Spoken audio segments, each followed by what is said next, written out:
Hello everyone! So may vlog tayo ngayon. So yun na nga, 'di ba?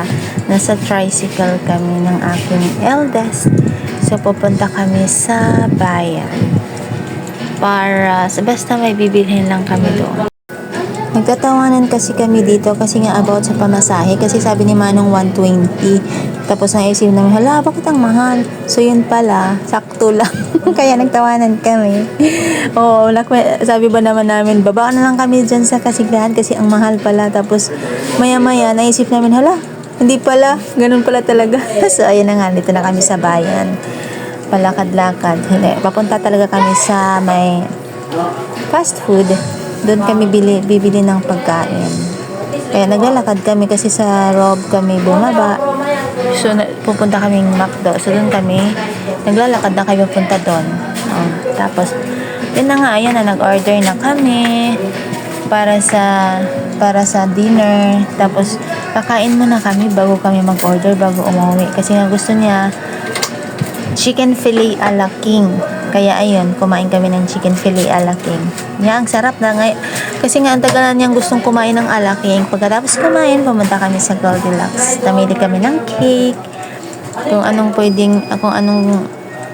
magandang cake. So ayun na nga, nag-blow na si anak. Happy birthday! So ayun na, nasa bahay na kami at kumakain na kaming lahat. So nag-i-enjoy kami sa pagkain, kung anong pinagkukwentuhan, lahat about sa anak ng kapatid ko, tungkol sa mga crush niya, sa girlfriend niya. May nakadate siya na masyadong mabilis daw. Oo, tapos yun na, pagkatapos namin kumain, may pa-surprise si ate sa sister niya. Mayroon pala siyang paampaw. Oo, tapos yun na nga, binigay niya na. Ang saya niya sa paampaw, 'di ba? Nakikita naman sa mga ngiti niya. Thank you. Saya niya. Oh, 'di ba? Thank you, ate.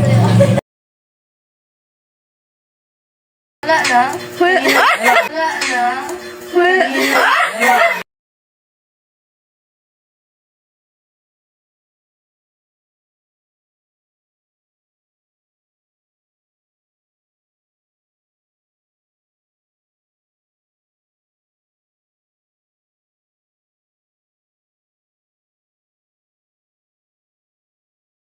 At yung isa dyan, kahit maliligo na, nag-aabang siya. Gusto niya makita kung anong laman, kung magkano.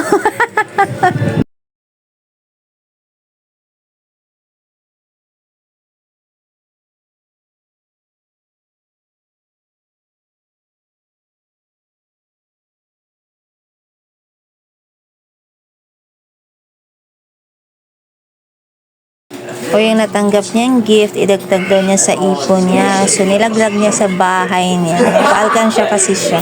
So yan lang guys, thank you.